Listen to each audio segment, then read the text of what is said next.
I woke up choking on the sound of machines. My chest felt heavy, my throat burned, and when I opened my eyes, all I saw were bright white lights stabbing through the darkness. I was in the ICU. Tubes ran through my veins and into my nose, and the cold air smelled of bleach and loneliness. My voice cracked when I tried to whisper, but no one came. I pressed the little red button for the nurse, and when she rushed in, I asked the only question that mattered. "Where's my family?" She looked at me with a tight smile. The kind nurses give when they don't know how to break the truth. They went on vacation, ma'am." My stomach dropped. Vacation? While I lay here fighting for my life, my children and grandchildren had packed their bags, boarded a plane, and left me behind like I was nothing more than a burden. I felt my heart monitor beep faster, and I turned my face to the wall so the nurse couldn't see my tears. I tried to convince myself there had to be a mistake. Maybe they thought I was stable. Maybe they didn't realize how bad my condition was. But then the nurse added softly, almost under her breath, "They said they'd be gone for a while, maybe 2 weeks. 2 weeks. 2 weeks without my family by my side. 2 weeks of fighting alone. Felt like a death sentence." I closed my eyes, replaying the last words I remembered before everything went black. My daughter had promised me she would never leave me alone in the hospital. She had held my hand and whispered, "Mom, I'll be right here. Don't worry." Those words now rang in my head like a cruel joke. Days blurred into each other. Nurses came and went, checking my for, adjusting my oxygen, but the one thing I longed for, familiar faces, never came. I stared at the empty chairs beside my bed, imagining the sound of my grandchildren's laughter, the warmth of my daughter's hug. Instead, I got the cold silence of abandonment. But one night, as the machines beeped steadily beside me, I overheard something that made my blood run cold. 2 nurses were whispering just outside my door. "She doesn't have much time," one said. "If her family really cared, they wouldn't have left her like this." "Do you think they even know how bad she is?" the other asked. The first nurse sighed. "They know. They signed the papers." "Papers?" My heart slammed in my chest. What papers? I wanted to scream, but my voice was too weak. Instead, I lay there in the dark, haunted by the thought that my own family might have signed something to leave me here to die. The next morning, I gathered the little strength I had and asked the doctor what the nurses had meant. His face froze for a second before he forced a calm expression. "Don't worry about that, Mrs. Turner," he said. "Just focus on resting." But I couldn't rest. I knew something wasn't right. That night I made a decision. I would find out the truth no matter how painful it was. The following day, when a young nurse came to check my chart, I asked her directly. She hesitated, then glanced nervously at the door. "Ma'am, I shouldn't be telling you this," she whispered, leaning close. "But your daughter signed a DNR. A DNR. Do not resuscitate." My entire body went cold. My daughter, the same daughter who promised she would never leave me, had signed an order that if my heart stopped, they should not save me. I felt like I had been stabbed in the chest. All those years of sacrifices, raising her alone after her father left, working 2 jobs just to put food on the table. And this was how she repaid me? By deciding my life wasn't worth fighting for? As tears streamed down my face, I realized this was no mistake. My family hadn't just gone on vacation. They had abandoned me, and maybe even planned for me to never wake up. But that was only the beginning. Because 2 days later, I overheard another conversation, this time not between nurses, but between my doctor and a man's voice I didn't recognize. And what I heard made me realize my situation was far darker than I ever imagined. I could barely breathe as I listened, straining my weak ears to catch every word through the thin hospital walls. The doctor's voice was low, firm, but what made my skin crawl was the man's reply.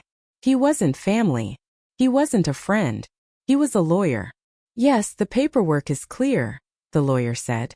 "If she doesn't make it, the house transfers directly to your daughter. Everything else follows probate." My blood turned to ice.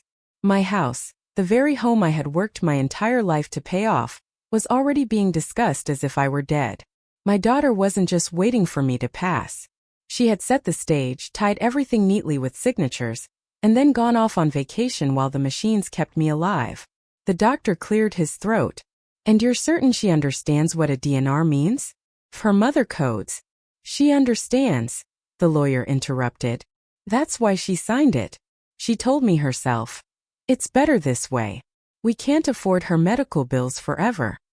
Those words sliced into me deeper than any scalpel. I wasn't a mother to her anymore.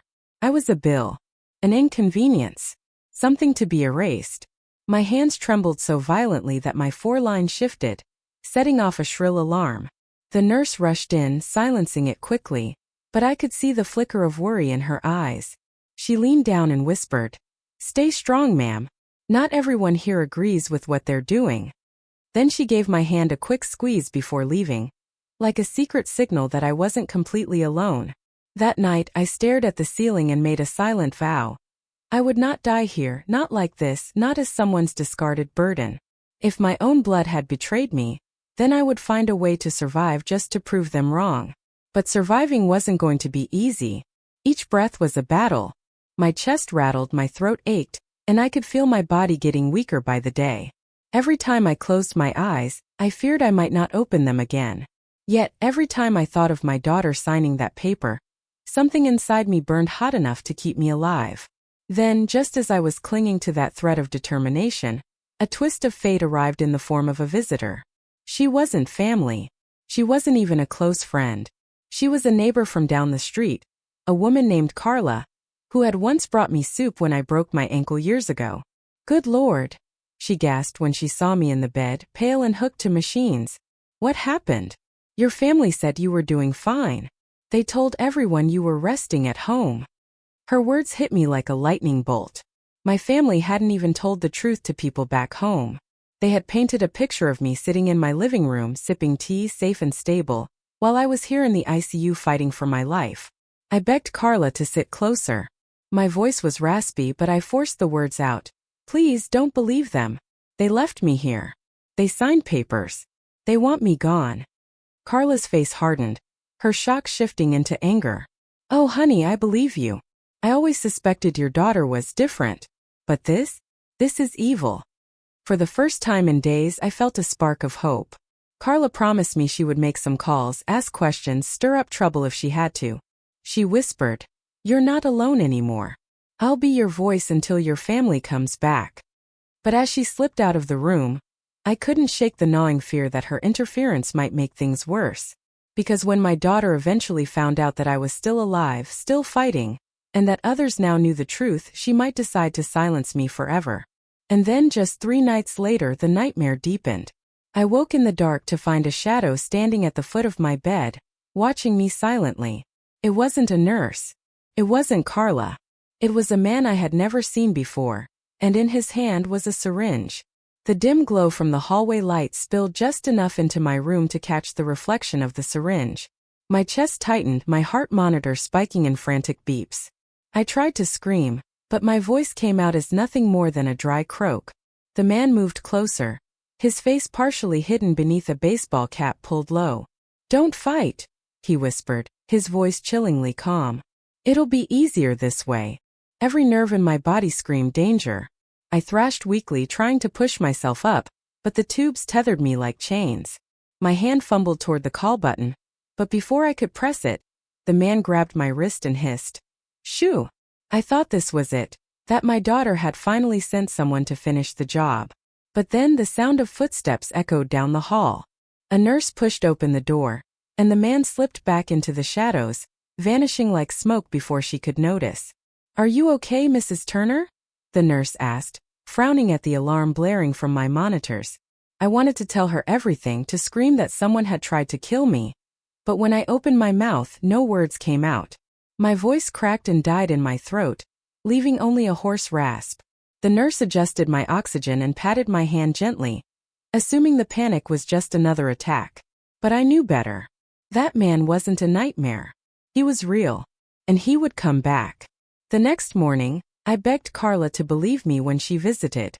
Her face drained of color as I described the shadow, the syringe, the whisper. "This is worse than I thought," she said. "I'm going to the police." But when she returned later that evening, her expression was grim. "The police won't act without proof," she admitted. "They think it was a hallucination from the meds." I felt despair wrap around me like a shroud. Proof. That was what I didn't have. My word meant nothing when my own family had painted me as fragile, confused, and weak. Yet, as hopeless as it seemed, a strange fire began to grow in me. If I was going to survive, I had to outsmart them all.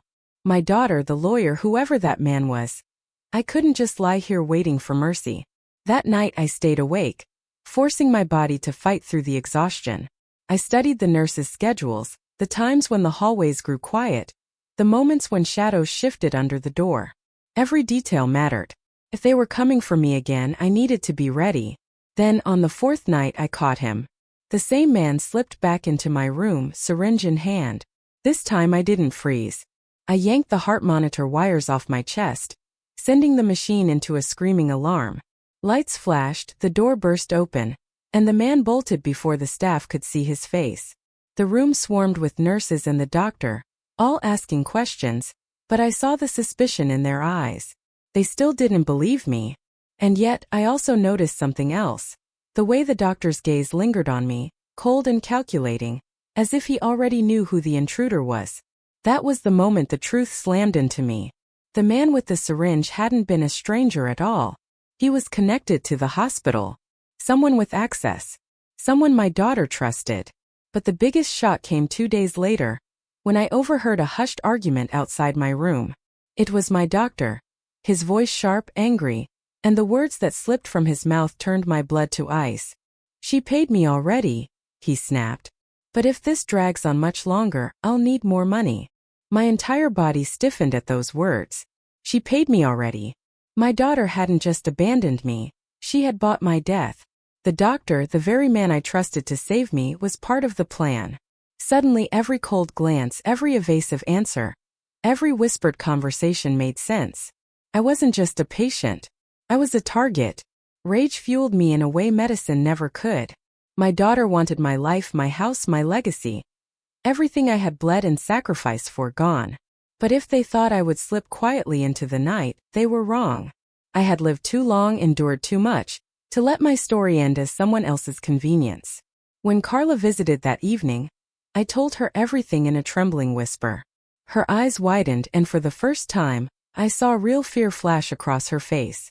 "This is dangerous," she said, clutching my hand. "But if what you're saying is true, we need evidence. Hard proof. Otherwise they'll get away with this." Carla came up with the plan. The next time the doctor entered my room, she would be ready. She hid her phone in her sleeve, recording every word. And just as we hoped, the doctor slipped. He leaned over me, adjusting my fore, and muttered under his breath, "This would be so much easier if you just let go." Carla caught it all. That recording was our weapon. She smuggled it out, playing it for a lawyer she trusted, one who wasn't in my daughter's pocket. Within 24 hours, authorities were involved. But that didn't mean I was safe yet. Because the moment my daughter returned from her vacation, she stormed into the ICU, her face twisted with fury. "Why didn't you just die like you were supposed to?" she hissed, low enough that only I could hear. Tears welled in my eyes, but I refused to look away. "Because I'm stronger than you think," I whispered back. "And the world knows what you did." She froze, realizing too late that her secret was out. The very next morning, police officers arrived at the hospital. My daughter was escorted out in handcuffs, her face pale with shock. The doctor who had betrayed me was taken too. For the first time in weeks, I could breathe without the crushing weight of fear. But survival didn't come without scars. My heart was broken in ways the doctors couldn't mend. I had raised that girl, fed her when I had nothing, held her when storms raged outside our broken home. And in the end, she had tried to erase me. Not out of mercy, not out of misunderstanding, out of greed. When I was finally discharged, Carla wheeled me out into the sunlight. The fresh air filled my lungs, and I realized I was walking into a world forever changed. I had lost my daughter that day, not to death but to betrayal. Yet I had also gained something unexpected. The fierce loyalty of someone I once thought was just a kind neighbor. Now, when I sit in my quiet Texas home, I often think back to those long, cold nights in the ICU. Nights when I believed I was already dead. Nights when I begged God to let me slip away rather than face another day of abandonment. But then I remember the lesson carved deep into me. Sometimes the family you trust most will destroy you, and sometimes the strangers you least expect will save you. I survived the ICU, I survived the betrayal, and I survived the plan to erase me. My daughter thought she could silence me, but here I am, alive, breathing, and telling the truth. And to anyone who hears my story, remember this: never underestimate the strength of someone you've counted out. Because even on the edge of death, I found a reason to fight.